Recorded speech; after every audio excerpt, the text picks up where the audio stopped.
This is the High School Football America podcast for September the 30th, 2021. I'm Jeff Fisher. Today on the High School Football America podcast, we are going to preview this Friday's huge game between number 1, Mater Dei, and number 4, St. John Bosco in Southern California.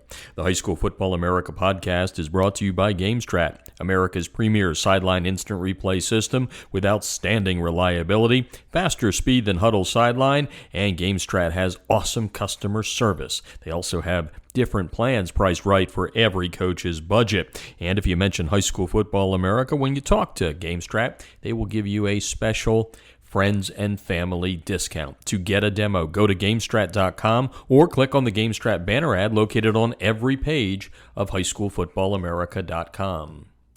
All right, heading to Santa Ana, California right now. I said this earlier in the week, and I really believe it. I truly believe that Mater Dei St. John Bosco is a game that all America knows about, and that's a rarity in high school football. You might know Valdosta and Lowndes because of some stuff in Georgia, but at the end of the day, I think America knows about this clash. It's been 2 times for the most part up until COVID, and they're probably going to do it again this year. The big one to open the Trinity League coming up, we've got the Dean of Coaches in the Trinity League on the line, a good friend of ours. Yeah, that you can hear the little laughter there. I'm telling you, Bruce, when I hear your voice, I feel like snapping that chin strap and going and hitting somebody. But Bruce Rollinson's here. Coach, how you doing? Welcome to the show, and thank you for taking the time on a very busy week before Bosco. Hey, Jeff, it's good to hear a friendly voice. You know how much I respect your work, and we go way back. But,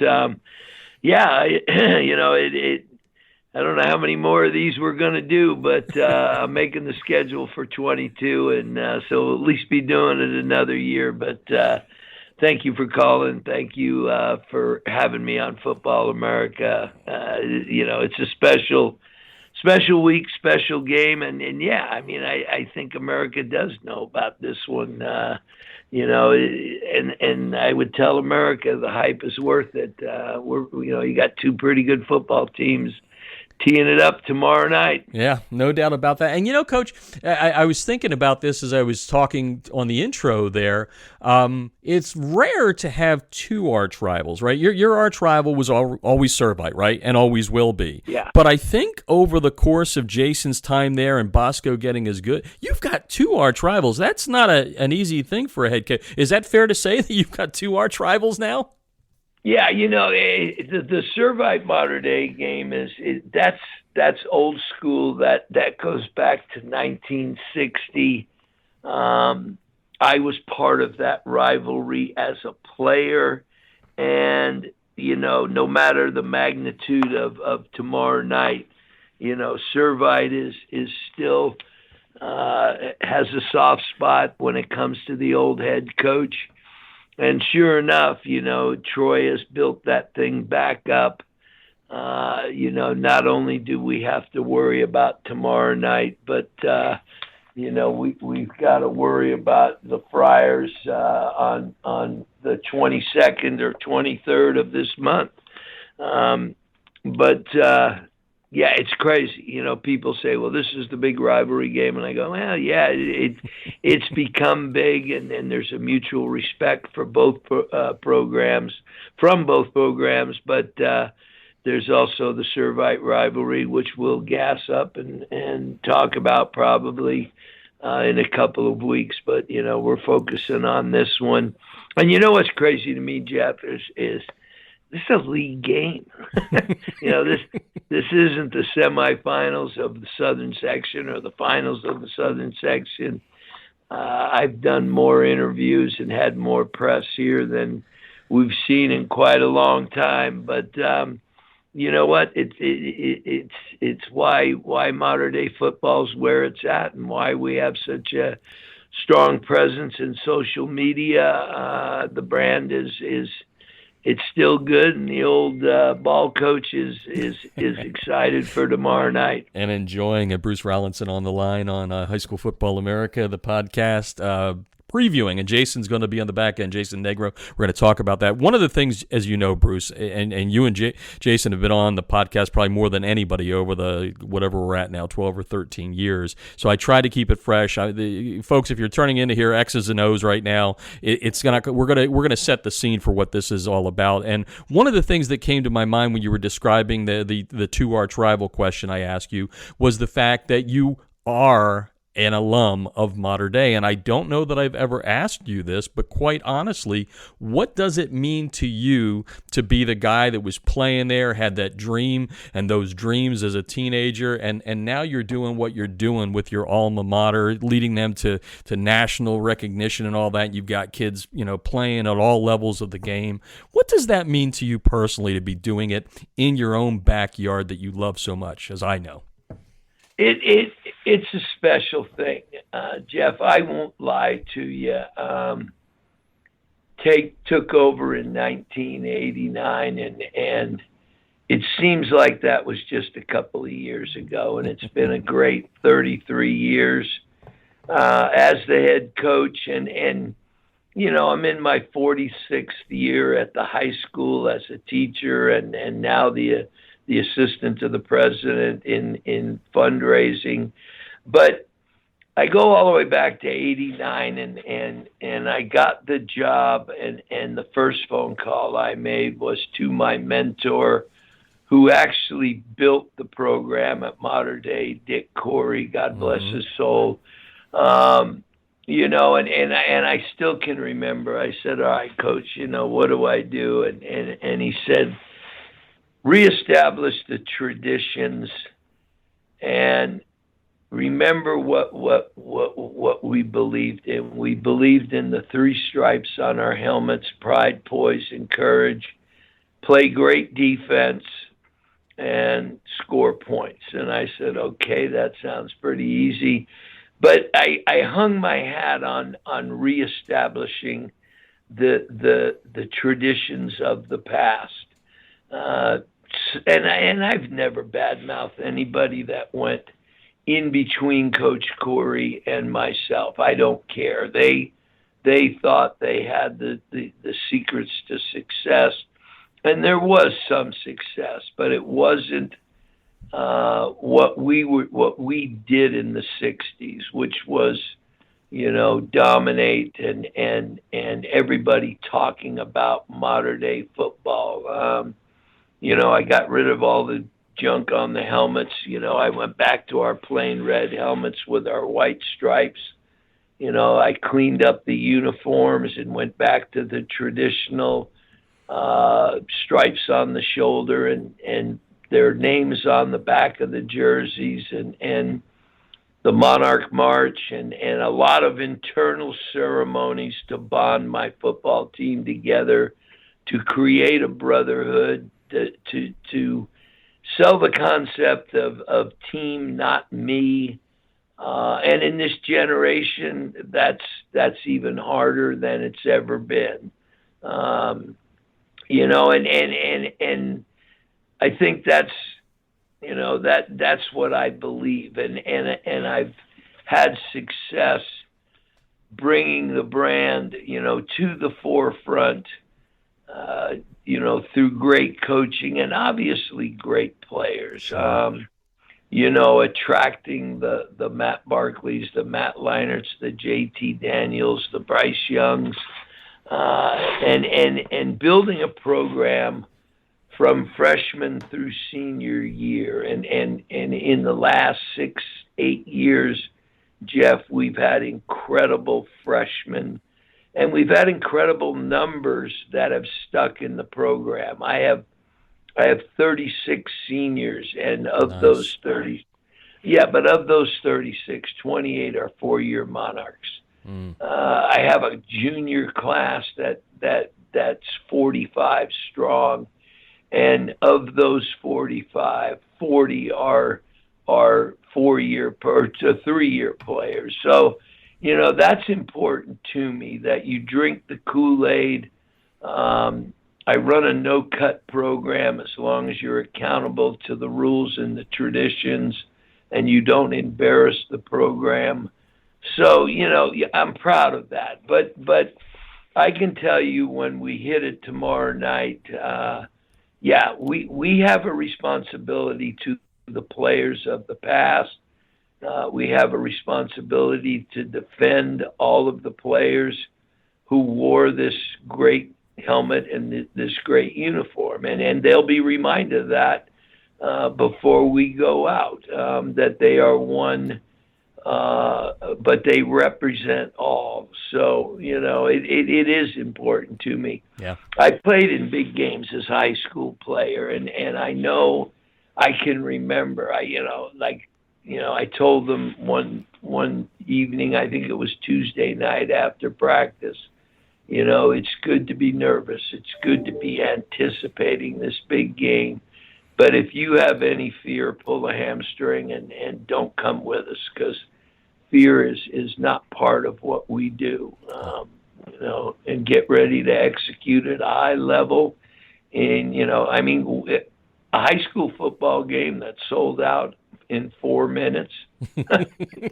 Hottest ticket in town. I was joking with Jason because I taped his interview that's coming up in a second here earlier. I said, "Hey, Coach, can I get one?" Obviously, I'm not going to be there from Atlanta, but he's like, "Oh, I could probably find a way." That's what I love about you. But anyway, he said it's been crazy with all that. And again, folks, if you're tuning in, the big ones tomorrow night, Mater Dei, St. John Bosco. You can probably go to past interviews and hear the coach speak from both sides on this. So I want to kind of keep it to give you something a little different that you're not going to get in any other media. And Coach, you were talking there, and my mind just always wanders when I'm talking to you because you paint such an eloquent picture. And I go back to when I met you in 2012, and there were some people that wanted your scalp, and Bosco wasn't necessarily the Bosco. So here's what the question is about that I know I've never asked you, which is, that was then. We know what's happening now. A couple of our national championships in 17 and 18, and maybe even one last year had you not played through COVID. But what did you learn about yourself back then during those couple of tough years where, again,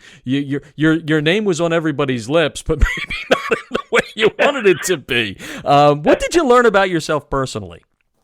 I learned that no matter what you do in the past, it's what you're doing now that counts. And I thought it was fascinating. The best one was, the game has passed him by. He's too old, and we need to get a new head coach. And I did. I laughed. I said, "Well, I don't think I'm too old." But the other thing I learned, Jeff, was you and I have talked about this. I needed to reevaluate my program. I needed to become current with the power of the social media. I was a dinosaur. I thought it was funny in 2011, 2012 to tell people, "Well, yeah, I have email, but I just delete everything." And what I was saying is I don't get it. Yeah. It was what was coming. It was what the kids looked at. So I said to myself, "Okay, let's go." And it was investigating the advances in strength training and in nutrition. I knew the core values were still good. It was reinventing myself and understanding this next generation of kids, passing league teams that they became part of, and also, like I said, saying, okay, there were other competitors. There were guys, programs that were attracting to the kids. Orange County had grown to where there were other choices, not just private, but public. And then getting back to work, doing everything that is legal to expose the greatness of Mater Dei High School, not just Nike uniforms in football, but the value of a private education. We're a multicultural school, and the population is still majority Catholic, but we're proud of our non-Catholic and our ethnicity diversity. And then financially, Jeff, it was a simple fix. I had to get out and build an affinity fund that helped with more tuition assistance and also expenses and all of the things that are needed to run a big time program. And it became exciting for me. And as I watched the growth of Bosco, fortunately, I developed a great friendship and a great relationship with Jason Negro. I give you a great example. Probably, 15, 16. I was talking with Jason in downtime at a summer passing tournament, and I said, I see you have a golf tournament because it's advertised on social media. And he goes, yeah, don't you? And I said, no. And he said, oh, man, you're missing the boat. So immediately I grabbed a group of men, and we will have our 5th annual Rollo Invitational in December. A huge source of income that I was missing. Something as simple as, not simple because it's tough to, pull together 130 golfers and the dinner and the auction items, but I got people that want to help me, and I rallied the troops, and this became a major part of Mater Dei football, non-player related. So, and I continually, I give credit to both of my daughters, Caroline and Catherine, who sat me down and spent hours, I used to say, I'm not going to have Instagram and Facebook and Twitter. They said, no, yes, you are, and you're going to understand. And my daughter, Catherine Peterson, is my director of football operations. Gave Daddy a makeover. I love it. Yeah, no, exactly. And I'm not afraid to admit it in front of the public that's listening. The old dinosaur, I said, all right, I'll show you. I move a little slower on the field, but I still have that energy, Jeff, and I'm going to have my kids, at peak emotion tomorrow night. I have no doubt. But it's contagious. I always kid Jason. I said, yeah, you built the stadium, and it's an awesome little stadium, Panish Stadium, the Panish family stadium. And I said to him, yeah, you got a big old scoreboard, but I could care less. But he's got a sound system in there, Jeff, and there's going to be rock and roll music playing during warm-ups. And, I'm going to be jumping up and down with the rest of my kids, getting it to fever pitch. And Matthew and Joey, my grandsons, they'll be running up and down, copying the players. And I'm just going to savor the moment, because I'm at a point in my career where, I can enjoy it a little bit. And I want to win badly, and I hate losing. But I want the kids to experience this. So when 10 years from now, they say I played in the Mater Dei Bosco game and I played in a CIF finals. I have a championship ring. Those are the memories. And I'm still practicing what Rollinson taught me. The work ethic, the values, that's, I'm past my record. That's where I get my biggest joy is to have the players call me 10 years later with success, or call me if they're struggling, because I'm always available. Mm-hmm. So, it is, but I do go back to around 2011, 12 when the distractors were calling for my head, and I said, all right, you pissed off the wrong guy. You woke up the dinosaur that didn't need to be awakened. Bruce Rollinson on the line. Mater Dei, we've covered a lot of ground. Let's get to the game. I posed this question to Jason. I'm going to pose it to you. I can argue it either way. You go into the Trinity League, which is a gauntlet. That's the word I've used since I got out there and was exposed to it. It is a gauntlet. There are no easy games in this league. And here you go, right off the bat, with what some will call a national championship part 1. Good thing or bad thing? And why do you feel that about it being the opening game on the schedule? Well, you're going to have to play them, and this edition of the 2021 Mater Dei Bosco game, we've only had 3 games to prepare for them. They've had 5. Mm-hmm. That's 200 more live snaps, game snaps than they've had from us, over us. I don't know if that's going to be a factor in this game, but what I can tell you, Jeff, is I have 100% of every kid that started down in Texas. They're all healthy. So that's a good thing. I look at that and say, okay, if I'd had 2 more, because I can't get anybody to play me, so it would have been 2 more power games. I might have lost a couple of my top players. There's no good place to put a Bosco. There's no good place to put a Servite.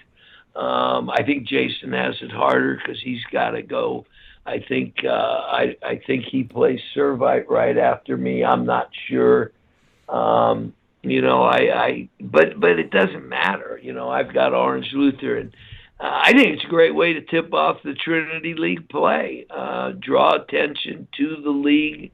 All of us coaches have rallied around the mantra of the toughest league in the nation, and they coach that way. And what I would tell America is, the fun of coaching against a great staff and a great head coach like Jason Negro. Last weekend we spent hours in preparation, and tomorrow night at 7:37, when she gets kicked off, now. We're going to be making adjustments on the fly in the first quarter. Okay, how's he defending against us? What changes has he made to attack Mater Dei's offense and flip it over? What changes has he made against our defense when he puts his offense? How is he going to attack our defense? Which is a task. We've got one of the best defenses we've had, and there's a lot of big time players out there, but you don't get a minute to watch because you're constantly, I don't want to say, the coaching matchup is fascinating to me, and we've got to be on task tomorrow night as coaches. You and I know in a game like this, the head coach, I'm going to make probably 3 critical decisions. I've got to be ready to make those decisions. So I've played scenarios over in my head, and I've watched tape and said, all right, what if we get in a 4th and 1, on the plus 45 or the plus 40. Mm-hmm. Do I punt it and pin them back, or do I pin my ears back and go for it? That's a critical decision. I'm excited about making those decisions. Yeah, I have no doubt. And by the way, folks, if for the ones that were putting his name on their lips back in 11 and 12, you can tell he's got a little bit of fire in his belly yet. That's my own personal little opinion there. That's all I'm going to say. A little jab to those people out there. Coach, Couple more questions, let you go again. Always thank you for your time. I'm going to ask you about the defense, but before that, I'm sure there's a lot of people out there. You've mentioned the litany of names, right? From Barkley to Leinart through JT, Bryce. By the way, I'm loving watching both of those guys here in the Southeast Conference, living in Atlanta. But, there's probably people going, well, this Elijah Brown, where does he stack up in the whole mix? You made a statement to me a couple of years ago, Bryce Young's going to be pretty good, and you turned out to be right. So where's Elijah in the mix here? You know what? He's dotted all the I's and crossed the T's. I would say one thing. He only had 5 games in his freshman campaign, and he's got 3 more under his belt, and he's been spectacular in those 3. His statistics are staggering. He's throwing at something like 74%, 75% with a lot of yardage behind his statistics. We've increased the responsibility, but he's still a puppy. He's still a work in progress. But I can tell you the ability's there, the arm strength is there. I can only imagine how good he's going to be in the next 2 years. But he's pretty good one, Jeff. Okay. I have tremendous confidence in how he's going to run the race car. And, we're going to gas it up a little bit. We've given him more concepts and more audibilization and more responsibility for protecting himself. Go back to what I said earlier to the people. One of the things, benefit of not having a game is that was, we just worked on Bosco stuff. Mm-hmm. It was like having 2 buys. The team we played last week is a hard, they're a well-prepared team, but my first didn't play a lot. So we've spent a lot of preparation time on Bosco. I do not believe in, paralysis by analysis. Mm-hmm. We know what we're facing. But the beauty for Elijah Brown is very simple. He's got a kid named Raleek Brown standing behind him, and I can bring 2 more tailbacks in that not quite as good as a 5-star like Raleek. But that's going to take the pressure off him. If you want to, we're not going to just put it up in the air every play like we did with JT and Bryce. We have a huge threat in the run game with Raleek. But if we do throw it, you got 5-star C.J. Williams going to Notre Dame. You got Quincy Craig on the 4x100 relay team that can take the top off it. You got a young kid named Jack Wrestler, who's going to be the next in line of the CJs. And then there's a secret weapon out on the other side, a kid named Cooper Barkate, just absolutely can fly. And he took the top off it twice down in Dallas. One time Elijah got it up and out to him. The other time he was screaming open. Elijah didn't see it. But, so who do you take away? If you double CJ, look out for Barkate. So the weapons are there. Like I've told the young kid, this isn't rocket science, son. Get the ball out of your hand, get it close to them, and they'll make you look great. Yeah, and I went back and watched a couple of game films before I started both of these interviews this week, and I think this will get to the last question, which I know you love. The defense is great. I'm going to leave that alone a little bit, but I want to go to what you love, which is your front. And if my analysis is right, when Mater Dei plays Bosco well and wins, it's because not the guy chucking the ball, but it's like you were talking about there, the run game. So talk a little bit about where you feel, with only 3 games and a lot less snaps, your offensive line is for this challenge. The number one key to victory for Mater Dei High School is how they play. They have to control the line of scrimmage against a great front seven. The linebacker core and the defensive line of Bosco is all returned from the shortened season. They're bigger, they're stronger, they're faster, and I got a good offensive line, but an untested. The 3 games they've taken care of business, and I expect them to take care of business tomorrow night. But there's a young sophomore, Andre Carter, that's a big time player. 6'5", 330 at the left tackle, and he's a force. I'm going in with a freshman at left guard. You love doing that. You like challenging yourself. Yeah, I mean, but the kid he's a big, powerful kid, Sione Toe. He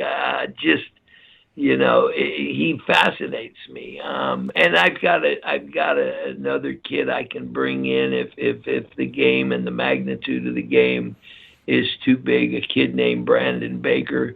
Both these kids are well over 300 pounds. Baker's got a little bit of height on Toe, but the Rock is the center. B.J. Tolo started as a freshman at the guard position.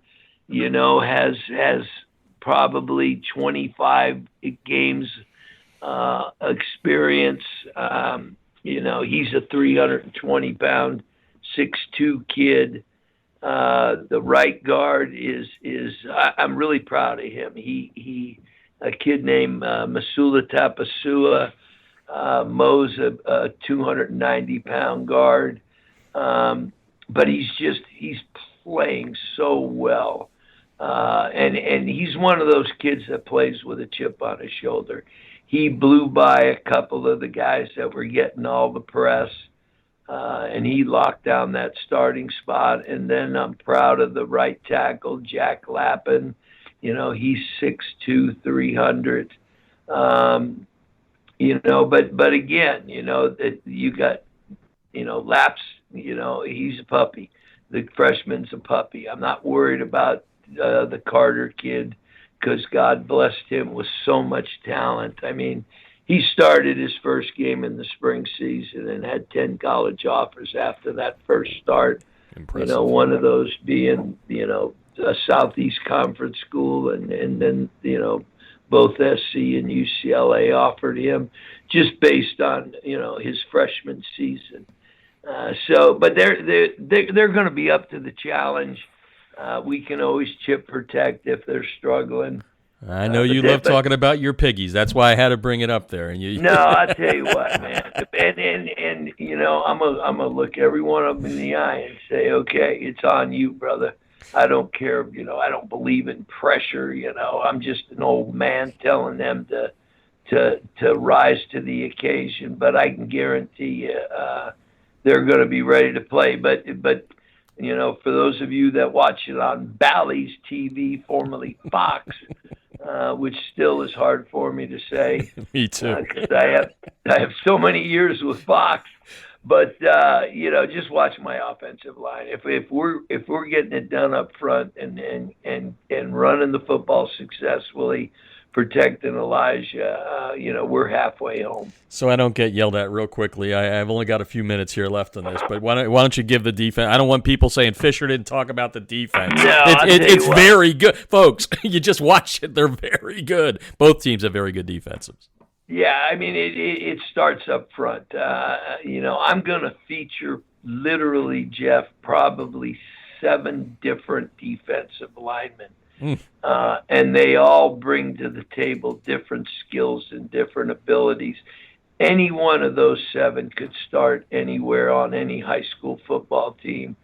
And one of our, things that we're going to rely on tomorrow night is we're bringing fresh legs constantly. And when, you start with, who do you want to start with? Kaho Tuliamaka. He's 6'5", 340 at the nose tackle. And he's getting better each week, but I can bring in a freshman after him that's 6'1", 320. That's just playing incredibly well. You got one of the captains, Sione Moa. He's more cat quick, but again, 6'3", 280-pound kid that can just flat out fly. Jacob Kangaika, 6'2", 310. Play him inside or at the end position. There's just a bunch of them that are going to, I can bring in a young kid that's spectacular, a kid named Aiden Breland, 6'6", 330. Just powerful hands. That's where all your money's going, to the pregame meals for these kids. They're so large. You know what? You bring up a good point. That's what I tell kids. I go, you better be ready to play because it's going to cost me about $1,000 to feed you. You owe me. Oh my gosh! But and then the linebacking core is absolutely spectacular, and the David Bailey kid is off the charts. He is worth the price of admission. 6'3", 240 pound. What college does he want to go to? 5 stars. And Bailey's the type of player that rises up in a game like this, and when he brings his A game, it's basically, he's got an NFL profile. My 2 inside guys, Malaki Te'au, 240 pounds, 6'2", inside linebacker, and then the kid that will be all over the field, Leviticus Sua. 2-year starter, started as a freshman inside. God blessed him with so much speed and power.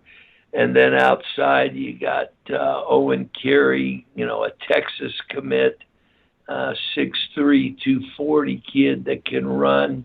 I can bring in Lyric Fata anytime. A kid that's under the radar that, this could be the breakout game for him. And then about my back end. You've interviewed, Josh Hunter, 4-year starter at safety. The Cam Sidney kid going to Cal. We took a hit in the Texas game. We lost the state champion 100-meter 10-2 kid, Damani Jackson. We're going to miss him tomorrow night. But he hurt, got hurt in that game. But I got a young kid, Xavion Brown, that at this point in Xavion's career, he played a lot as a freshman last year. He's only a sophomore. But we feel he's ahead of where Damani was at the same age and the same experience. And then a kid named Christian Patero, and Quincy's going to come over and play in the nickel package. So, I'm gonna turn my boys loose. I love it, Coach. Well, thank you for taking the time. Hey, the great thing about, I know you've been doing all these interviews leading up to this and talking about your quarterbacks at the college level, but the good thing is with this great raspy voice that I actually love, I'm not making fun of it, I love your voice, is it never gets, like my voice sometimes, then it doesn't sound good. Yours just kind of gets, it's like a fine wine. It ages as you talk. But anyway. Yeah, you know what? I've been asked, we got the New York Times out here to cover the game. And the guy said the same thing. And a while back, my sisters found a bunch of old family 8mm tapes. We found a projector. And there's me talking, little punks, 10-year-old or 11-year-old. But my voice sounded the same, so, because everybody says, well, you must have smoked a lot of cigarettes, or you must have You must have drank a lot of whiskey. Well, I don't drink, and I never smoked a cigarette. God just blessed me with this thing, but I'll tell you what, it's going to be at full volume tomorrow night. Yeah. Coach, I love spending time with you. I really do learn so much. I wish you nothing but success. I love both you and Jason. I wish neither one had to win or lose, I guess, but ties are not any fun at all. So go get them and just have a lot of fun out there. All right, buddy, that's what it's all about. High school football America. Tune in on this one. You're going to see a great one. All right, heading about 20 miles away for, as I said it at the top, this may be America's game, the one that everyone in America knows about, Mater Dei St. John Bosco. Time to bring in, we just spoke to the dean of the Trinity League coaches, and now it's time to talk to the second most tenured guy, the guy at St. John Bosco, Jason Negro, an alum of the school. Thanks for joining us, Coach, to talk about, I think this could be called America's game. Well, I sure hope so. I mean, it seems like it's been that way over the last 5 or 6 years, and I appreciate you mentioning that I am the second most tenured coach in this. This league certainly eats up coaches. There's no doubt about that, and I'm going to start with the same question I asked Bruce, because you guys are also the two most interviewed people at High School Football America since 2011, so I try to always change it up, and people that are listening that may want to hear kind of X's and O's for this game, they're not going to get that because you guys have kind of done that through the course of things. So my question is, you both are alums of the school, and you have the tenure just like Bruce does. What does it mean to you to be the coach at St. John Bosco, a place that you cut your teeth at as a teenage boy? Something that is pretty special for me, which is much to me in the 4 years at which I was there. I really embraced the philosophy and the mission behind the Salesian education I was getting, and I wanted to be able to come and give back, and I never thought in a million years we would have the success that we're having. But I'm going to continue to obviously appreciate that, and I'm honored to be in this role, and it's something I take very seriously, and I think that's what kind of motivates me day in and day out to get up to school, to get into my office, get working, and to try to give back to the community that gave me so much so many years ago. And you mentioned pressure. Bruce laughs that one off, and I know you'll laugh it off a little bit too, but there is definite pressure that comes along with that. How do you personally deal with pressure? That's a really good question, because there is a lot of pressure. And I think when most people think, oh man, it's just high school football and, this and that, but it's relative to the fact that this is my career. This is a passion of mine. This is something that, I kind of, both Bruce and I, we're not teachers, although we're, educators, we're coaching and that's part of teaching, but we're not in the classroom day to day. So this is our job. The community at St. John Bosco and the community at Mater Dei expects us to be successful, and I think that's the reason why we're in these roles. So at the end, when you look at it, it's really a challenge, and you put that pressure on yourself. But how I deal with it, I try to just take my time during the day to enjoy the small things that I can, and I try to spend some time with the family and my wife and kids. And when I'm with them, I try to detach myself a little bit from football. I live in Huntington Beach area, so it's nice to drive the coast into work and kind of think about other things other than, football and the grind that I'm about to embark upon. Yeah, we had some trouble getting some timing on this interview, folks, and I've had your wife on the podcast before. Now last night you talked about little decompression. And how'd your daughter's? Was it a dance recital? I'm going to get the kids in here now too. I've never done that. So how was the recital? I know. Well, it wasn't a recital, but my daughters had a dance thing going on at their studio, and I apologize. I was supposed to be on the show. Don't worry about that. I'm sitting in the middle of this thing, and I get the text me, and I'm like, oh man, I can't pull out of this thing, or I'll look like the bad dad. So, no, you have to try to prioritize sometimes, and that's something that's important to me. And I have two teenage daughters. One of them is a sophomore, one just graduated from high school here locally, and so for me, the big thing is to keep everything in perspective and make sure that, you're putting the time in where it's important. And family is certainly a big part of that. And I'm very, very blessed because I do spend a lot of hours at what I do, but I have a lot of support, behind me, and I got an incredible coaching staff and incredible administration at Bosco, which allows me to alleviate some of that pressure that you were talking about. And again, folks, I apologize, but Jason and I have a little bit more than just kind of a reporter relationship here, journalist thing. So can you dance, Dad? No, it's funny. A couple of Junes ago, they did a June show, and a couple years ago, my daughters, they did this dad-daughter dance thing, and I'm like, there's no freaking way. Because I knew that Bruce might have had somebody out there in the audience with a camera, and it's going to end up, on the Mater Dei website. So I was like, there's no way this is happening. Yeah, and one of the things when you talk about pressure, and again, we're trying to take some things that we don't normally talk about, but it's related to the game, is so this is your game this year, right? You got your on-campus thing. Right. How much time do you have to invest away from the X's and O's? I know Jessie Christensen's there. She does a great job, and you've got staff. But, I mean, you do have to invest in that away from X's and O's, and that's pressure too, right? Oh, without question. I think that's probably one of the most challenging things this week. And, we're in an unfortunate situation at St. John Bosco, too. Our athletic director is on leave, medical leave. He's dealing with some cancer issues. So we haven't had him since last November. So we went through the spring season without an athletic director, and now we're going in, through a regular season without one. And he's there in heart, mind, and spirit and helps out as much as he can from afar. But, it's really the responsibility of running this game and putting on this production, does fall on the shoulders of Jessie and myself. And, I'm lucky to have her. I don't know how many football coaches out there in America have, director of football operations at their disposal. She's a full-time employee, but she works really hard. But those pressures are important as well, because we have a responsibility to the school community to put on a show and give kids an experience. And, having 6,000, plus people on our on-campus stadium is going to be quite, the spectacle. So we have a lot of, roles and responsibilities in providing tickets and, making sure that things are going to logistically work well. And I also want to be able to be sensitive to Mater Dei. We don't want to make it difficult for them.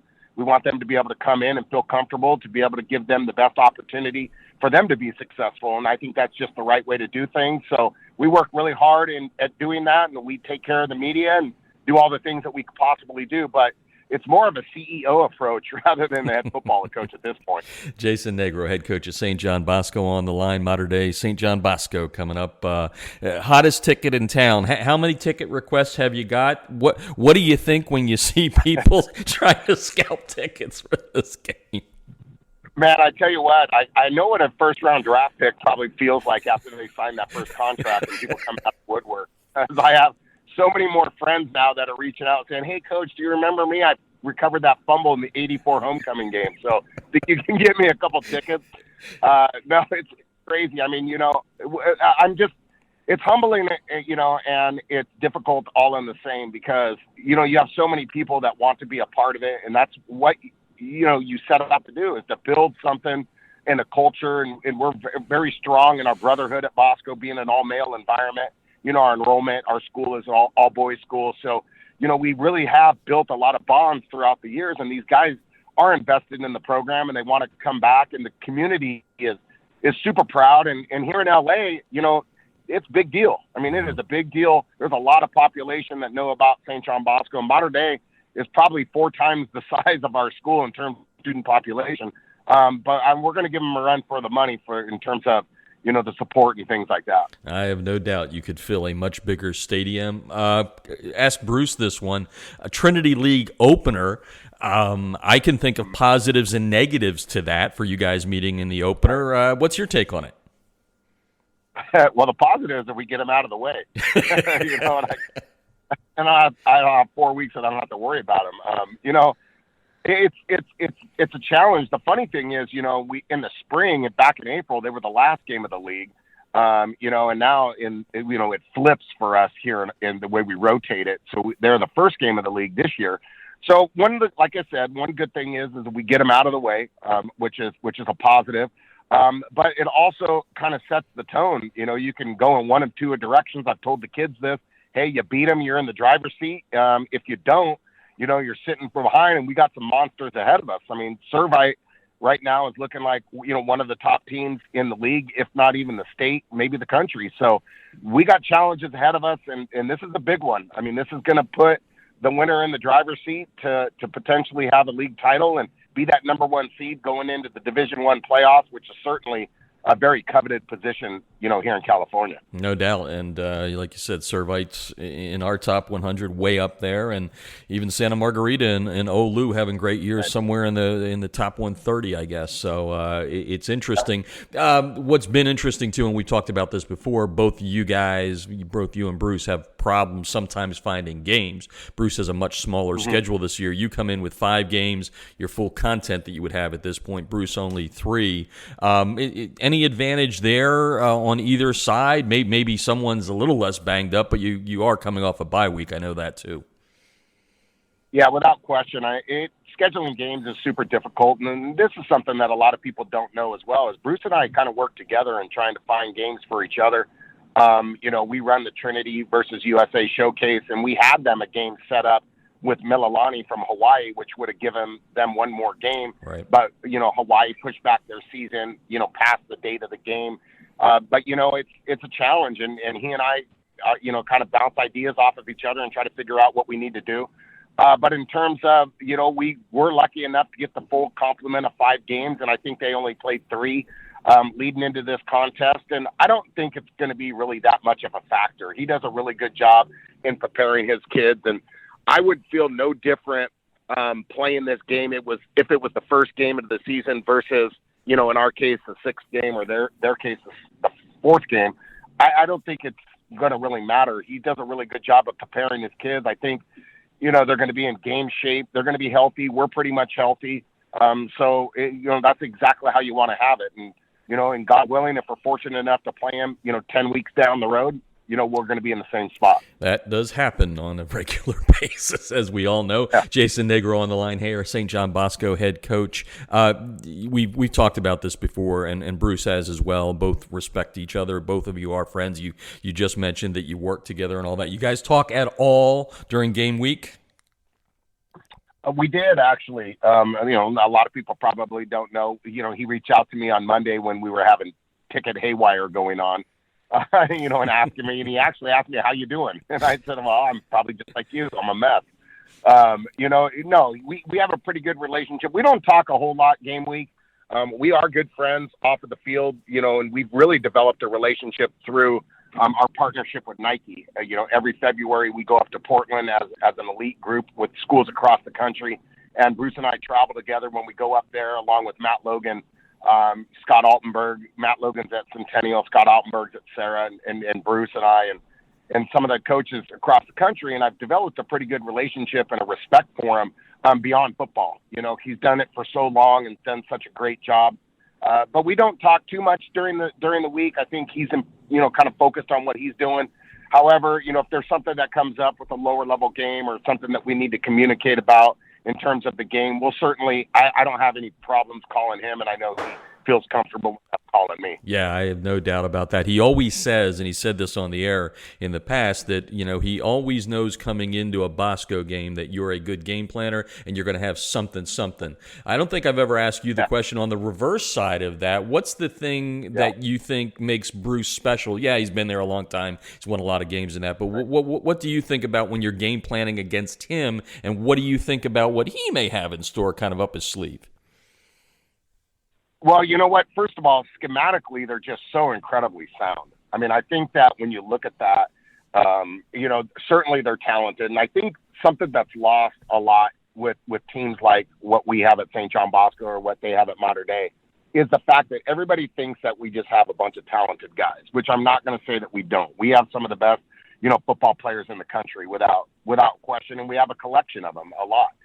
However, you still, when you get into a game like this, when you're meeting somebody that has equal or, roundabout talent that you have, you still have to be able to coach. And I think when you look at the Mater Dei staff and what they're able to do year in and year out in terms of the schematics, they're always prepared. The technique at which their players play with is second to none. You look for little areas here and there that you can exploit or you can, take advantage of, because maybe a guy, plays too high, or maybe a guy, doesn't play in his right technique and he plays over his feet, as an offensive lineman and stuff like that. And when you watch Mater Dei and you break them down position by position, every single one of their kids is playing with such great technique. And I think that's a compliment to not only Bruce, but because he probably makes it as a head coach mandate that their guys have to be technically sound. And that's something that's super impressive. And there's not a lot of weaknesses. There's not a lot of holes in their program.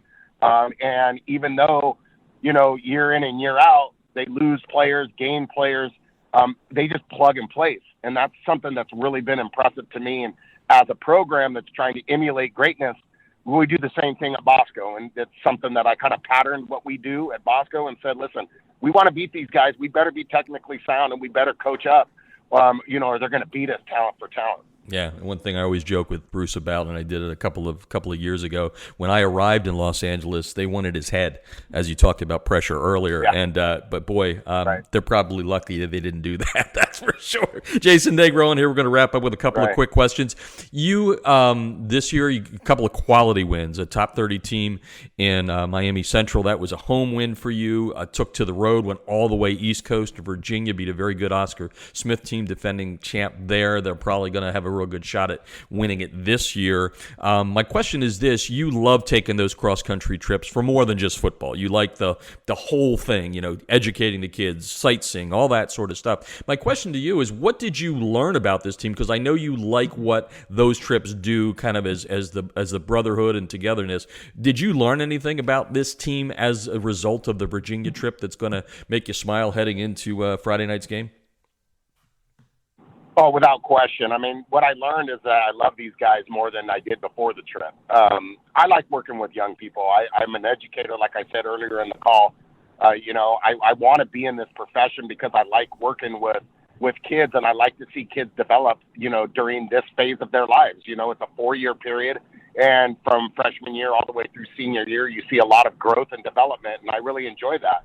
One of the greatest moments on the trip, well, there was two really that were non-football related. One of them was, we went to a AAA baseball game in Norfolk, Virginia, and our sister school, St. Joseph's, they had 29 cheerleaders that kind of on their own went and traveled, and they wanted to support us. And we met up with them, and to watch our kids and their kids intermingle and watch, a AAA baseball game 3,000 miles from home was just a great moment for me, because you were watching kids be kids, and that's kind of fun, to be able to experience. And then we also got a historical sense, because that Richmond area in Virginia, Chesapeake, it's a very, culturally, diverse area. It's obviously where the South kind of built their headquarters there in Richmond, and we went to the American Civil War Museum and spent some time there, and I got a lot of African American kids in my program, so it was a really powerful moment for them to be able to be in that situation, learn about some of the history of their ancestors, and see how we become a country. And to be able to watch that and witness it and listen to the kids thank us after the trip for all the experiences and the opportunities we gave them was pretty, heartwarming. I have no doubt. Like I said, I know it's more than X's and O's. So the last two questions: who's playing well for you coming into this game? Well, we have a lot of guys playing well. I'm really impressed with, how we're playing defensively. We're very stingy defense. We've been really good in the red zone. Tough to run against, which I think hopefully is going to help us against Mater Dei, because I think that's, one of their strengths is how well they run the football. I think that, offensively we're continuing to get better. My receivers have played a lot better than we anticipated. They've been pretty dynamic throughout these first 5 weeks. We play a 2-quarterback system. Caden Hauser, who's a Michigan State commit, and Pierce Clarkson, who's a junior. Those kids have alternated series the entire first 5 weeks of the season. And the way that they've handled it with such maturity and such grace has really been, something that I've taken a lot, of pride in, the fact that how they've managed it. But overall, we're just playing really well. And I think that, this game is not going to define our season, whether we win or lose.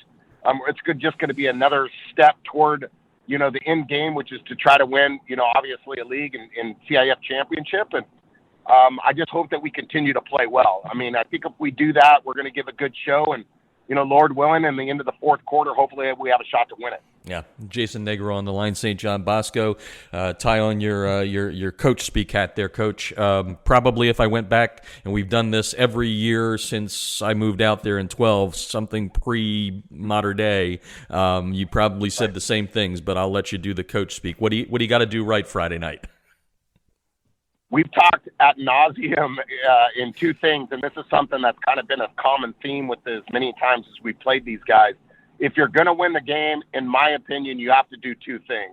One, it's kind of three things, but in reality, it's two things. You need to be able to, not turn the football over. We turned it over 3 times in the spring to their 0, and they beat us.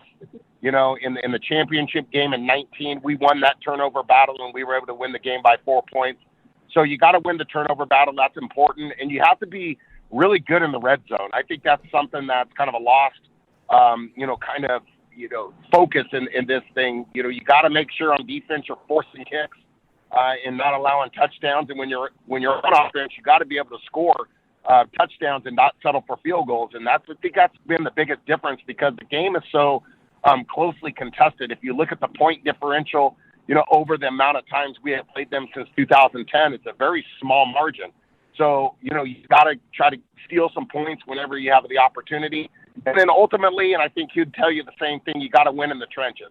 Offense and defensive lines, I think that's where we have separated ourselves as programs from the rest of the league. Teams, across the country is we're really good on the offense and defensive lines, and we match up well with them. And I think that's going to be a big area as well, is who can neutralize who at the offensive line, defensive line position, and see what happens in that area. And to put it in perspective, folks, 17-18 Mater Dei national champs, 19 St. John Bosco national champs. We won't count last year because obviously you guys didn't play till the spring. I've run some numbers. The winner of this one goes to the head of the class in the national championship chase. So, Coach, we wish you nothing but success. We always appreciate your time, especially on this week, because we know you are loaded down with it. So best of luck on Friday night. No problem, Jeff. Thanks for having me. This is one of my favorite, opportunities each and every time that we get to time to talk, and mostly because I get to express, a lot about the great things that we have done in our program, and you provide this platform for us, and I'm just really appreciative for what you guys do at High School Football America, and anytime we can contribute, don't be afraid to call. The High School Football America podcast is brought to you by GameStrat, America's premier sideline instant replay system with outstanding reliability, faster speed than Huddle Sideline, and GameStrat has awesome customer service. They also have great plans priced right for every coach's budget, and if you mention High School Football America, well, you're going to get a special friends and family discount. To get a demo, go to GameStrat.com or click on the GameStrat banner ad located on every page of highschoolfootballamerica.com. Hey, it is Thursday night, and that means you can follow every game this evening by going to highschoolfootballamerica.com. Check out our scoreboards state by state, powered by ScoreStream. You can do that all weekend long as well. That's the High School Football America podcast, and I'm Jeff Fisher.